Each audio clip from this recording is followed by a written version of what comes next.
Welcome back everyone, it's Monday and we're here with another recipe. Yes, the days are slowly drawing in and the nights are getting longer. It's the time of cold weather and flu. I'm not sure if you can hear it. This week we're tackling chicken and leek pie, one of my favourites, an all-time comfort banger. A sauce filled out with shallots, mushrooms, leeks, that stunning chicken thigh, some thyme and a little bit of parsley. Let's get it.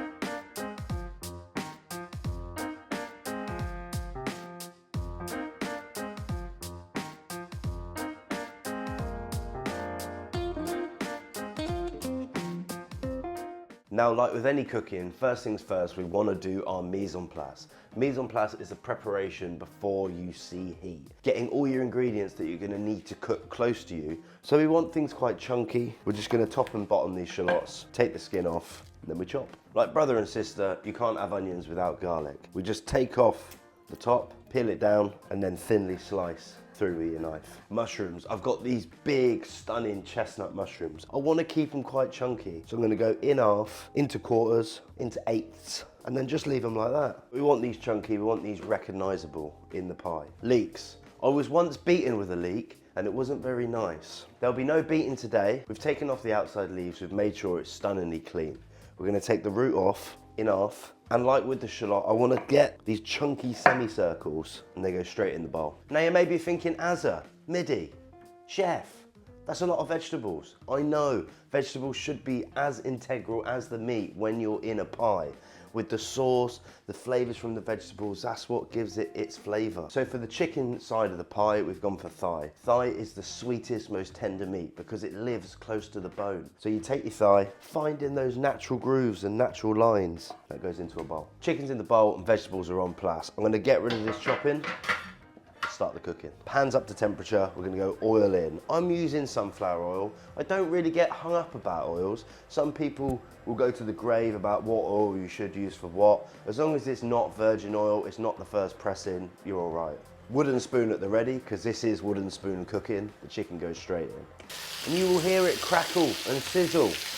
And that's an indication that you've put it into a hooping hot pan, which is exactly what you want. You want that sear, you want that caramelization, you want the Maillard reactions that turns the amino acids into sugars. Good hit of salt, the pepper will come later. We don't add the pepper now because we don't want it to scorch. We want that fragrant, pungent hit of pepper. We have been caramelizing this chicken at a hot heat, and we've got our first layer of caramelization, that golden brown goodness that you get from roasted meat in a hot pan. I've roasted it in oil so far at a really hot heat. What I want to do now is get my second layer of caramelization, and I'm going to do that with the addition of butter. The butter will also help the roux thicken up. Now our pan is full of fat. There's oil, there's golden brown nutty butter, finishing off the caramelization of that chicken. I'm going to let it get darker for about a minute and then the vegetables go straight in. And what are the vegetables going to do? They're going to release moisture. They're going to cool down the temperature of the pan. They're going to regulate the heat. And that's all the vegetables in. The mushrooms, the leeks, the shallots, they've all started to sweat and break down. We've given them a good stir, we've hit them with some hot heat, that foaming butter and hot fat. We're gonna add a little bit of plain flour. Now when we add our flour, we need to cook it out for about a minute.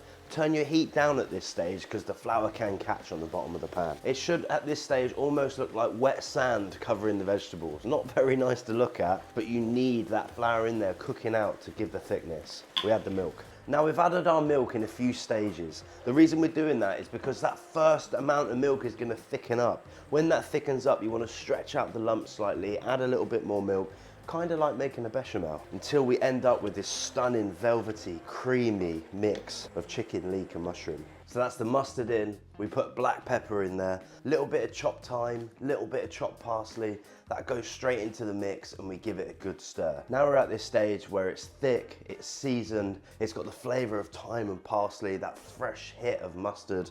We're going to give it a cartouche and work on our pastry.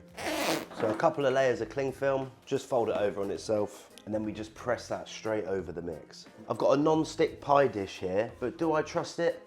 No, I don't. So I'm gonna take my greaseproof paper and then we fold it over till this corner would have been the middle of the greaseproof paper. Then we just fold on that corner over and over until we get what looks a little bit like a paper aeroplane. We take our pie dish, we turn it over, we find the middle, and then we cut the outside of the paper and it opens up to this perfectly sized cartouche. So then with your cartouche the right way round, give it a little spray with oil, and then you lay in your cartouche, pressing it down to the base of that pie dish. We're gonna work on the pastry. I've just bought a sheet here from the shops. We're gonna dust this with a little bit of flour. You're gonna get yourself a rolling pin, roll it over, just to help you transport it onto the tin, and then roll it off like that. And then I'm just lifting up the sides and letting it drape into that pie tin. Little press against the edges. We're gonna fill it up with our stunning pie mix. Then we get our second sheet, lift that up and drape it over the top. Little crimp, my lid's on top, my filling's in there, the pastry is encased all the way around that non-stick lined tin. I'm gonna take my rolling pin and then just roll, connecting those two bits of pastry and sealing up the pie. This is super clean, super rustic, egg wash on, good flicker of salt, little slit in the middle. This is a rustic pie for you to make with your friends and family at home. Parsley, the thyme, the mustard, the black pepper that's inside this pie, making it a proper winter warmer. Just gonna pop this in the oven, we'll see you in a bit. The pie is out of the oven. It's golden brown and delicious. That's our chicken pie, our puff pastry base. We've got those beautiful chicken thighs that have been caramelized twice, once in oil, once in butter.